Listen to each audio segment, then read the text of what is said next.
Welcome to the Nomad Summit podcast, your go-to resource for all things digital nomadism.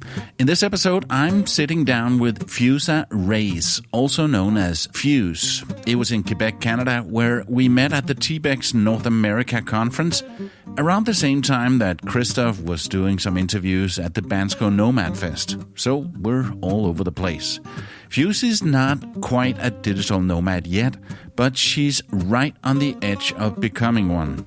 And her story is something special. From the early days as a Brazilian immigrant in the US to rediscovering the meaning of the word travel. Fuse takes us through the emotional side of what it means to redefine your identity and your freedom. Here's a little taste of what's coming up. First, the moment she realized that travel could actually be joyful, not painful. Look at us traveling now and how much we like it. It's no longer pain or sorrow or tears. Then what she's dreaming of now with her husband, Max. I guess I should say the scariest thing would be, my dream is to retire my husband from his job. And a simple but powerful reminder of why this journey matters. I think you need to start, getting a taste of what brings you joy. If you've ever asked yourself, is it too late to change directions? Or can I really do this nomad thing after the kids move out? Then this episode is for you. My name is Paolo Bo, and this is episode 12 of the Nomad Summit podcast, Feuza's journey to becoming a digital nomad. You were the first and only volunteer for TBEX? Yes, because... They don't do volunteers. No. What happened? Because when I reached out, they said, oh, we'll see. And then Rick had explained that he used to work... Calvert. Yes, Rick Calvert, the CEO, that he used to work some other trade show, which I won't mention, and all the volunteers were awful. They would never show up. The schedule was always messed up, so he never thought of having one. But he liked working with me so much. I ended up taking photos, helping the video guy, helping Mike, the speakers. He's like, you were so great. Your photos are so awesome. You and then you interviewed me. He's like, she was so great. She's our first, and she could come to every TBEX now, and she'll be our only volunteer ever. And then other people try to get in. Yeah. And pitch themselves. I haven't seen anyone else become a volunteer. I could be wrong, but I was definitely the first that I know of. Yeah. And now you are working for a company called State 22. Yes. That helps content creators monetize with affiliate marketing for mainly accommodations. Was that part of coming to the TBEX and meeting them there, or? Well, yes and no. So when we met, you and I, was Marbella 3 years ago. So it was in June. And my blog was really, really small then. And I wanted to get into affiliate marketing, but I had no idea. I knew it was a thing as far as hotels. People could book hotels on my website. And I ended up just really chatting with the girl from Stage 22. We became friends. And then a year later, she was leaving and I was looking for a job, and it just coincided. And she's like, do you want me to say something to my boss? I was like, yeah, sure. And I interviewed, and I've been there 2 years. But it was all because of TBEX. Yeah.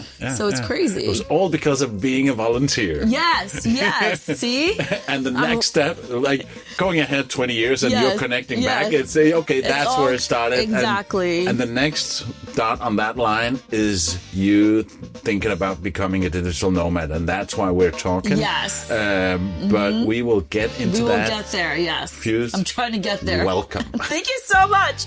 I'm so excited to be here. Thank you for having me. So Fuse, do I say Fuse? Or yes. So my name is Feuza, and I'm named after my grandmother, Feuza. Feuza. Z-A. But so when I tell people my name is Feuza, they think it's a Brazilian name because I'm Brazilian. Right. And the Brazilians are like, where is this name? We don't know this name at all. We've never seen this name before. And I'm like, well, I'm named after my grandma. So when I did some research, I've never met another Feuza in my life in person besides my grandmother, but I've heard a few people in Brazil say, oh, that's my cousin, or I knew someone. But it is common in Senegal. So there's an in Senegal. Yes. What? So there's this model in Senegal, and she has Feuza.com. I don't know if she still does. Oh, wow. So it's of an Arabic, the F and Z combination. You have Feuza, which means, I think, winner in Arabic. So we're sticking to that. Yeah, yeah. But the problem was growing up, people always butchered my name because the EU messes, people call me Fuchsia, Feuza. Yes, you were one of those people. I'm kidding. Well, you have a unique name too that people butcher all the time, right? They don't know how to pronounce. So the whole Fuse thing came in high school. I had these Egyptian friends. They were Coptic Egyptian. I went to a very multicultural high school, and they used to call me Fuse, and I thought it was cute, whatever. And then life happened. Later, when I launched my first business, which actually was photography and digital scrapbooking, I called it Fusion Creations because I was Brazilian and it was a fusion. So many layers to that. So many layers, right? So it was a fusion of two different hobbies, and there was the name. So then I became photographer, wedding photographer, and then I started being known in the photography industry as an SEO expert. So I launched my next brand, which was Get Found with Fuse. So then Fuse just became a lot easier for people to call me Fuse than for them to try and read what my name was. So then when I launched the travel business, it was Fuse Travels. It was it was so much easier than people trying to pronounce my name, mispronounce. And then it's just F-U-S-E. And people are like, why not Z since your name is Z? Or Z, as we say in Europe. Yes. And I'm like, oh, it's because I started with that Fusion Creations thing. And it really, that kind of opened up a few other layers for me, and it just made sense instead of Z. Yeah. So I won't change it. I'll just say S. It's too much work. No more.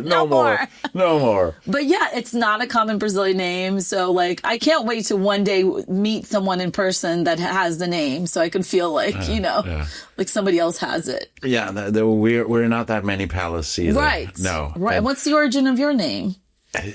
It's just a name. It's not a very common name. Okay. It's just a name, and Italians laugh because it means balls. Oh, really? Yeah, and it's even worse in Albanian. It's a very rude way of saying dickhead. Oh, God. That's funny. And Finnish is clown, and so it's not a good travel name. So one thing that I also struggle with is Americans would ask me, well, how do you really say it in Portuguese? And I'm like, it's Feuza. But when they try to say it, they're like, Feuza, which means ugly in Spanish. Oh, no. So we're like, we're not going there. The winner is better. Yes. I was like, no, let's forget the Portuguese. Let's stick with Fuse. Fuse is fine. Short. It's good. I have a short fuse, too. I'm kidding.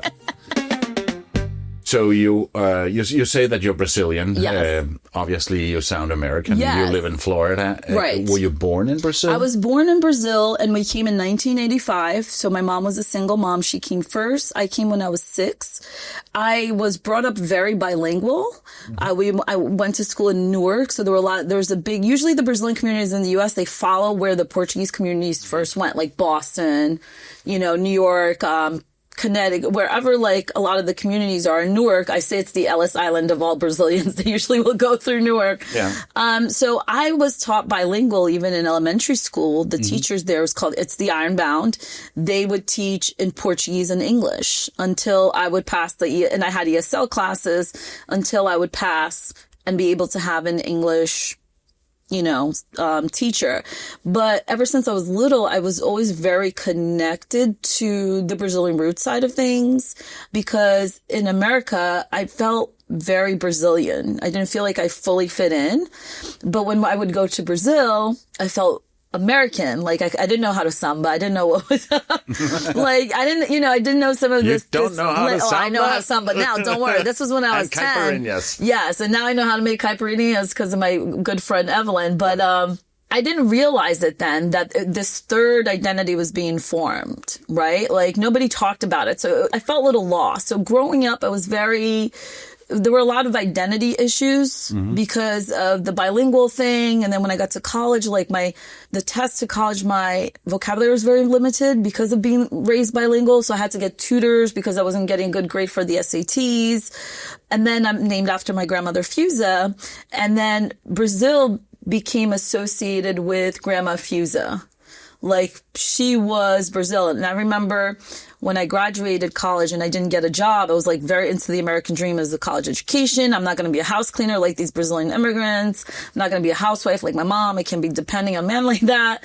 And then when I didn't get it after sending like 100, and that was when you send like the resumes via monster.com, I think it was called. 100 resumes. I got one call back from a job in Rhode Island where I didn't have the funds to even relocate. And I was once again, like, just confused, right? Like, what am I going to do with my life? So I ended up doing a study abroad to Brazil program. And it was an internship at Folha de São Paulo, the newspaper. And that was really my first time going to someplace else besides where my grandmother's from. And it didn't feel like Brazil. It felt so foreign to me because it's like this big urban city. And here I am, you know, to me, Brazil was always my grandma Feuza and the beaches where I'm from, which is Vitória, Espírito Santo. Where is that? So that actually is in between Rio and Bahia, two very well-known states.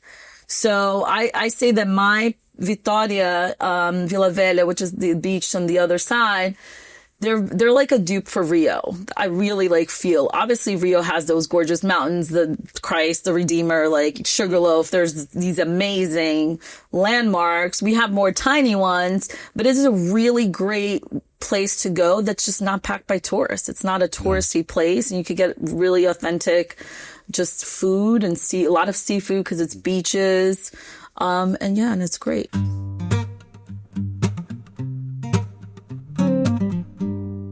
Let's talk about the word travel. Yes.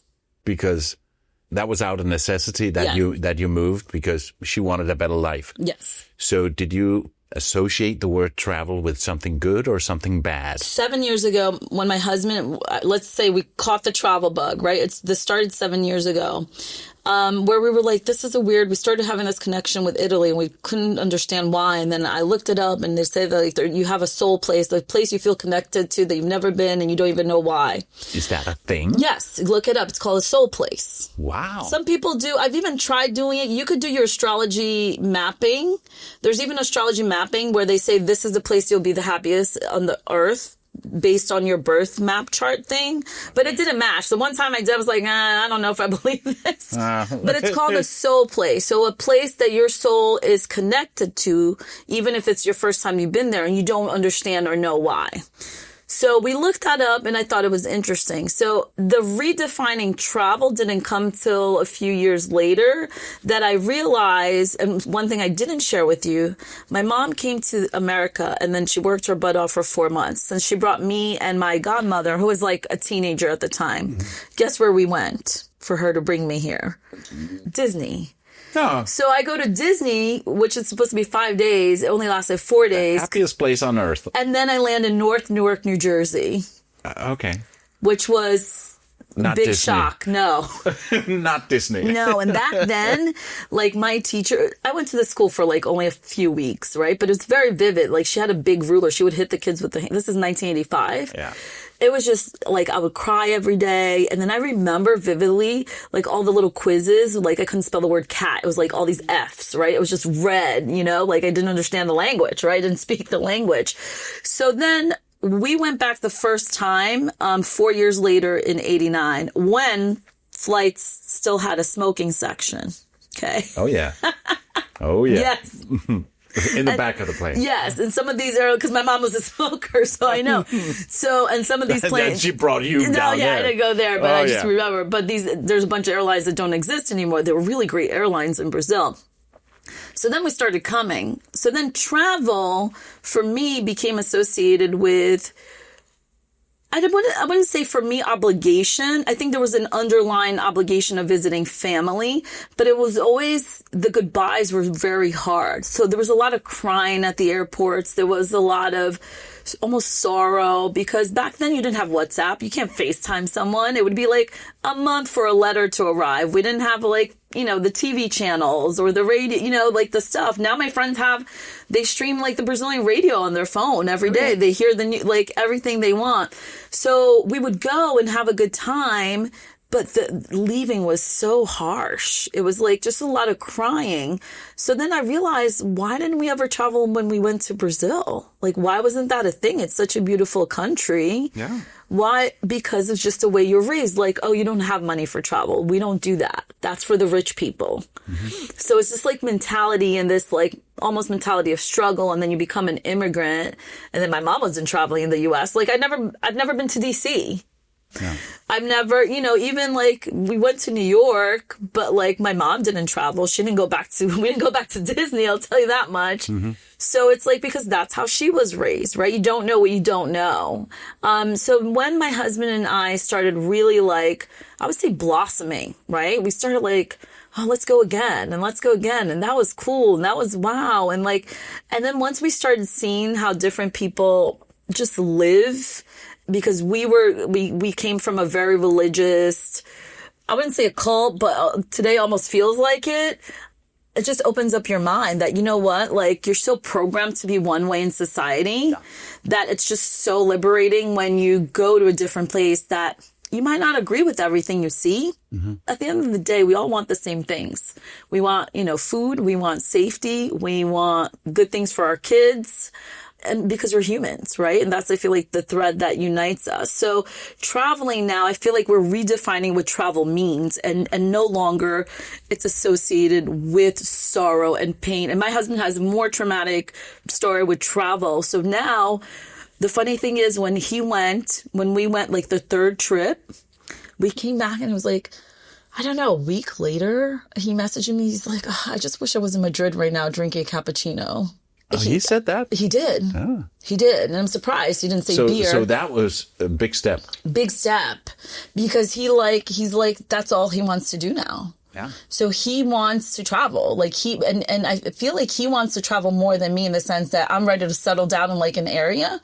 He wants to go. He does not want to be settled down in an area, which is really interesting. It's almost like we're going not opposite direction, but it did feel so good when he said that. I was like, okay, we are on the same page because or else, they say like after your kids leave. Maybe even more. Yeah, they say after your kids leave for school. Nomad-y than you. Yes, make it or break. He laughs. He's like, if we win the lottery, I'm just going to go for a year. Bye. I'm like, what? Yeah. You mentioned this a few days ago that you had to sit down and redefine the word travel. Yes.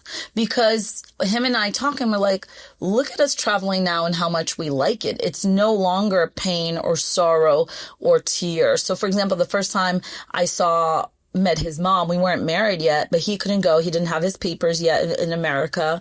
And she just like started crying. She started crying. She's like, don't get married. He's too young. And like, it was just like, and ended up I was pregnant. We got married anyway because I didn't know I was expecting, but I was. Shotgun wedding, but we're still here 21 years later. But it's like, it was just always a lot of tears. Airport was very nostalgic, a lot of just pain. And then when I was a teen, I would have some little summer fling boyfriend so that I would cry about that. Yeah. But now it's joyous and now it's like liberating and it's blossoming and it's healing. I think above all for us, it's been very healing. Yeah. You don't call yourself a digital nomad yet. Yet. I feel like, can I? So can we talk about that? Can you define when can someone call themselves a digital nomad? It's not a protected title. Okay, well, but like, let's... No, but... I've met many digital nomads, or maybe the right term in this case is location independent people who can work everywhere, but still have a home base. You don't need to not have a home base. You don't need to be like me, completely without a home base in order to be a digital nomad. No. Yeah. After 9 years, you might qualify. No. It's not like that. Or after you visit a certain number of countries, that's another thing. No, that's got nothing to do with it. No, nothing. No. Yeah. And it doesn't matter if you're traveling fast or you're a slow mad, you travel really slow, or I know many digital nomads, they set up base in Bali or Chiang Mai or Bansko or other places and stayed there long term, but they still consider themselves digital nomads. Is it because the home base is not where they're originally from? No, just more the fact that they can pick up and go. Okay. And which is where I'm at now. Yeah. Yeah. Right? So I am a remote worker, and my day job is a travel tech company. Yeah. I have my blog. I'm monetizing already, and I can get up and go, but my husband can't. So that's where we're trying to get him to that point, because now my kid just graduated high school, the youngest. Yeah. He's not going to college. So yes, they're still technically home, and the other one's coming home for a year. Yeah. So they're not self-sufficient yet. So the way I see it, your kids are 18 and 20, and I think that was exactly maybe mine were a little bit younger when I made the decision, but I couldn't go traveling when they lived half the time at my house. Yes. So when they graduated and moved out, that's when I started my digital nomad life. And that could be... Where was the first place you went? Estonia. Okay. And how long did you stay there? Few days. Okay. Maybe a week. Okay. Yeah. And then, a week into that, I went to my first T-Bex. And then you're like, oh, there's a whole... That's how I felt too, Matt. And the first T-Bex was like, oh, this is a thing. There's a whole new world out there. And it was so funny because I'd been in the planning stages, and my friends said, oh, it's cool what you do. We don't really get it. Why don't you want to have a home base? It's so nice to have a nice coffee maker and a beautiful house. And but then I came to this T-Bex travel content creator conference and just thought, oh my God, I'm with my people. Yes, that's what you feel. Like, you feel like they get me, they understand, they feel the same thing too. The same thing happens when I go on a Nomad cruise or go to a Nomad Summit or similar events. Yeah. And it's like, oh, these are my people. Yes. This is my extended family. They get what I'm talking about. So I'm not weird. I know. No. But so right now the plan is I'm going to apply for the digital nomad visa in Italy because I qualify. Why Italy? Because it's my soul place. It is, yeah. Yeah. Mm-hmm. Italy just spoke to us. Like, this is what I Googled. I was like, how can you be connected to a place you've never been, or you like long for this place or something? And then the term soul place came up. Yeah. But I find it interesting that the reason we're here is because you mentioned that you and your husband, you're thinking about becoming digital nomads. Yes. And then a few seconds later, you say, and we're thinking about buying a house in Italy. Yes. It's like, what? So the idea is hybrid. The idea is... as a base, possibly in a place that I could rent it out because I won't be there full time. Yeah. And then, we just went to Brazil and really liked the beach. And I was like, oh, if we could get an apartment here and just do Airbnb and just have a place where we don't. But then it brings me back to like our home base in Florida that sometimes I'm like, think it's just dumb to have a mortgage. I'm like, what is life? And that's just complicated when your kids are still at home and they haven't moved out. You do need a base for them, even if they're like working part-time. They're not self-sufficient. Yeah. So when they're not self-sufficient, you need a home. But then when I look at the expense, because I calculate the expenses, how much it would be abroad versus what we spend now, and it's like sickening. It makes me sick. Yeah. So your husband, Max, he works in construction? He owns his own company. It's tile flooring. Yeah. So, but how do you navigate the timeline when it comes to his company, his work, and what you do? And well, he's very supportive. So I'm going to Europe for 2 months now, and he's going to be with me only probably for 2 weeks of that, maybe 3. He might come back. So he's very supportive, like, in that sense. Like, if it were up to him, he would be there, obviously. Yeah. So I joke. The other day, I wrote in the WhatsApp group to the family. I'm like, hey, guys, I'm leaving August 26th. I'm coming back October 17th, just so y'all know. But obviously, I'm going to sit down with my kids. We plan things out. Like, we have, our dogs. There's, like, dogs are more complicated than kids, let me tell you. I don't know. I don't have that full plan yet. The plan right now is apply for the visa next year. Like, I need still at least 6 months to gather my paperwork. And I'm on the waiting list now. They said there's 50 people in front of me just to get the appointment. And I'm not in a rush. So for the Nomad visa, I'm not in a rush because the kids are not self-sufficient. Max is not there. But for Max, what we're doing is we launched this other YouTube channel called Brazil Italy Bites because he loves cooking. And that's kind of our niche right now, right? Niche, Brazil and Italy, and our passion for both, because I am redefining also what it is to travel in Brazil and to kind of... Oh, I see a fusion kitchen. Yes. Thank you. And it is about freedom. I like being free. I do not like doing the same thing for too long. Even my day job, that's why I like it. It's very like, every day is not the same. I'm very free-spirited, and he's Aquarius, which is also very independent, free-spirited. So that's where I am. I'm like, okay, I'm going to apply for the timeline is like, I know when I'm applying for this. I'm going now September to start the home search. I already know the regions in Sicily I'm going to visit. You really need to go, spend time. Yeah. So in this whole transition period, anything that scares you? All of it. I mean, I guess I should say the scariest thing would be, like, my dream is to retire my husband from his job. Like, my dream is that he becomes digital nomad, like independent, you know, like work, like me, remote work or digital. So a blog that would help, or a YouTube channel, actually, because then he'll get to travel. He'll get to do the things that he loves to do, projects that he loves to do. Like, that is my dream. And I guess the scariest thing would be if I can't do that.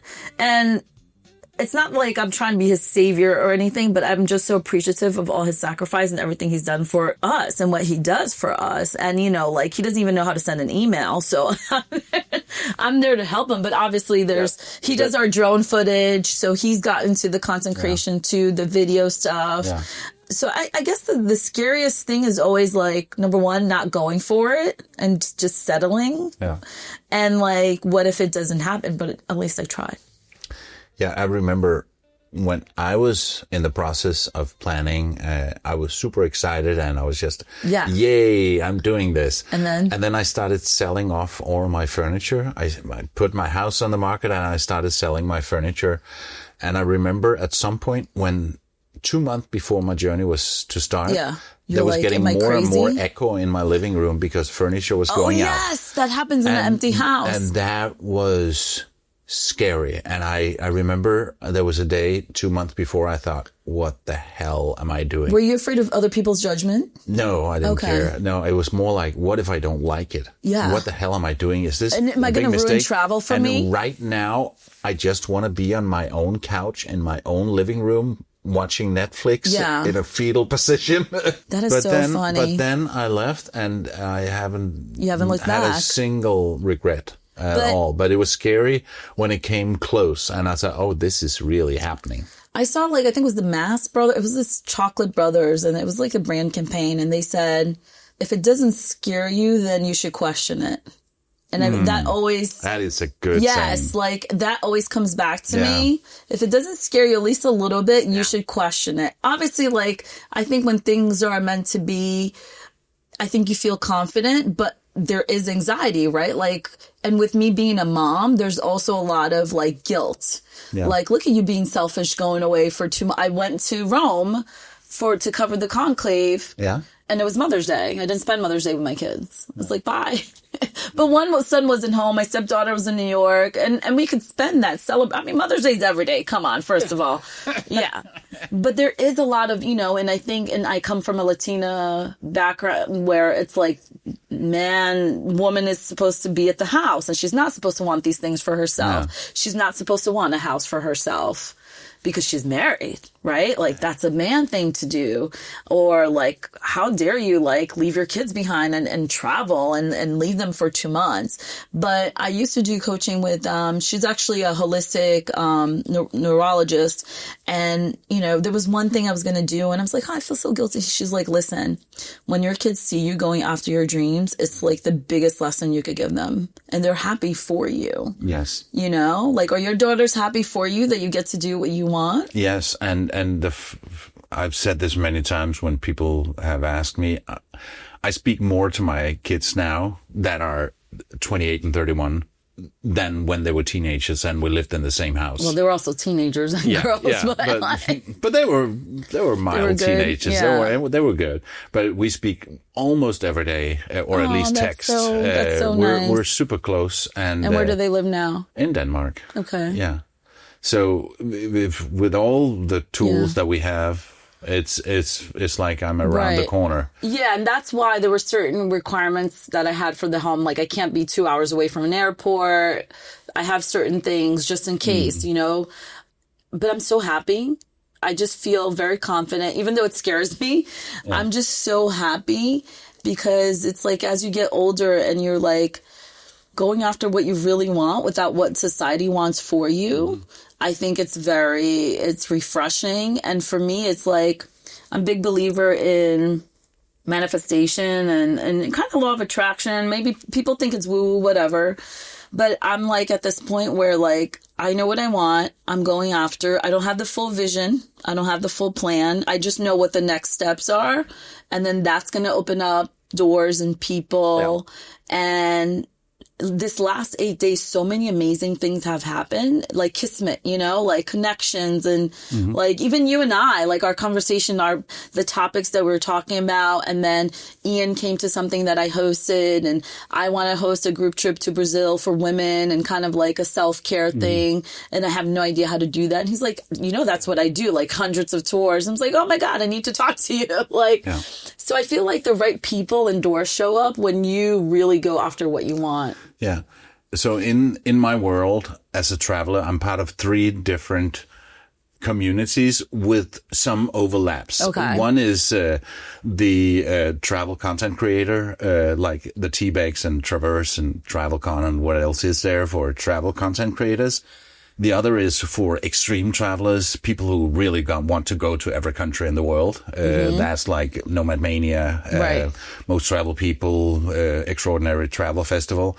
And then there's the digital nomad community with Nomad Cruise and, of course, Nomad Summit. So you're more into the travel content creator and trying to community. Could you see yourself emerging more into the nomad community and going to Bansko Nomad Fest? Yes, I would love to go to Bansko. Like it's been on my list even before all this. And Nomad Summit. It relaunched, and it's going to be in Chiang Mai in January. Maybe I should talk to State 22 sending me. They should. They should. Yeah. Definitely. So, and this whole visa thing has opened up myself, like just to the thought of it more and more. And then once my husband started really getting on board and saying, I just want to go explore, I'm like, oh, okay. But I still don't know when can I call myself. Maybe after I have the visa and I'm over there, then I could say it. Oh, you're definitely. Yeah. But it's interesting how... Yeah. But it's also like the first time I call myself a Latina that I didn't think I could because I was Brazilian. It's these things that are still being defined as we go. And it's like, oh, is it okay for me to call myself that? And now I'm like super over it already. But it's just like, even in the influencer world, right? Like the whole travel creator and what to charge and how to work and how it's all new. Yeah. The reason I wanted you on the podcast was because you're in that. I'm in this in that bubble right now where you're about to transition. So I hope to bring you back in a couple of years. Wouldn't that be so Wouldn't that cool? be funny? So what advice would you give to other like-minded people in the 40s or 50s considering, is there a new life after the kids are moving out? Yes. Or even before, start already researching. I think you need to start getting a taste of what that looks like even before they move out. And I think for me, COVID really did a lot of things, a lot of bad things, but I think it was a time when everyone really reflected, like, what am I doing with my life? And what do I want out of my life? I think once you like start questioning that, like, what are my values? What do I appreciate? What do I want? Or you're like, does this make sense? Every day, get up, go to work, come back. And I guess you need to see, like, what makes you alive? What makes you feel alive? So every time we were traveling, we felt so alive. So then we just started getting, like, more and more of that. So, like, you need glimpses first. So I saw one person, I don't even know her name, honestly, who just sold everything and went, but she never even tried. Well, guess what? 2 months later, she's moving back. So I think you need to start getting a taste of, like, what brings you joy. Think like what brings you joy, and then follow that. And also I'm a big believer in follow your curiosity, which some could say follow your gut. And I think that's how it started. 7 years ago, we went, then we went again, then we went again. And we're like, wait, we have a connection. Why? What's going on? And every time we went, we felt so joyous and happy. And it wasn't just like, I know some people that really love the planning. I'm actually not one of those people. I try not to look up too many things because I want to be surprised when I go. And for me, it's really being there. It's like, it's not that I like flying. It's like getting there, the excitement, the exploring. And we are more on the slow travel side, kind of like get lost, end up in happy hour type travelers. But yeah, if you are considering like traveling or digital nomad lifestyle, or maybe you want to leave America for a few reasons, there's options, but you have to take that step and you have to go explore it and follow your curiosity and your joy. Feuza, thank you so much. Thank you. This was amazing. You're awesome.